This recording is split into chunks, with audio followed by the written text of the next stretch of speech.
অনেক ছেলেরা ঈদ আসলে সিল্কের পাঞ্জাবি পরে আসে না নাই? আমার যুবক ভাইরা, সিল্কের পাঞ্জাবি এই ফ্যাশনটা তোমাদের জন্য হারাম।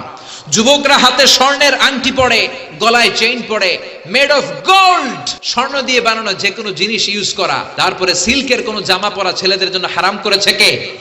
ছেলেদের জন্য চুরি পরা হারাম করছে কে? ট্যাটু লাগায় অনেকে, ট্যাটু চিনেন? এটা ইলেকট্রিক্যাল শক দিয়ে, নিডল দিয়ে, ডাইং এর মাধ্যমে রং দিয়ে এই ট্যাটুটা বানায়। কোন মুসলমানের বাচ্চা এই ট্যাটু গায়ের মধ্যে লাগাতে পারে? এই ট্যাটু লাগালে কোনো ইবাদত তোমার কবুল হবে? ছেলেরা অর্নামেন্টস পড়তে পারবে না, ব্রেসলেট লাগাতে পারবে না, সিল্কের পাঞ্জাবি পড়তে পারবে না, স্বর্ণের কিছু ব্যবহার করতে পারবে না। এছাড়া তুমি তোমার নাভি থেকে হাঁটু পর্যন্ত ঢেকে সব ধরনের ফ্যাশন তুমি নিতে পারো।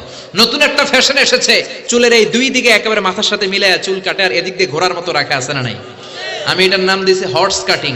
বিশ্বনবী বলেছেন নাহা রাসূলুল্লাহ আনিল কাযাহ, এই হেয়ার কাটটা নিতে বিশ্বনবী নিষেধ করেছেন। কোন মেয়ে পাতলা পোশাক পরতে পারবে না, মেয়েদের পোশাক হবে ঢিলা, মেয়েদের পোশাক হবে মোটা। এই নিয়মগুলো মেনে ছেলে মেয়েরা যেই কোনো পোশাক পরো, যেই কোনো ফ্যাশন নাও, ওই ফ্যাশনের মধ্যে বরকত আছে রাডাই।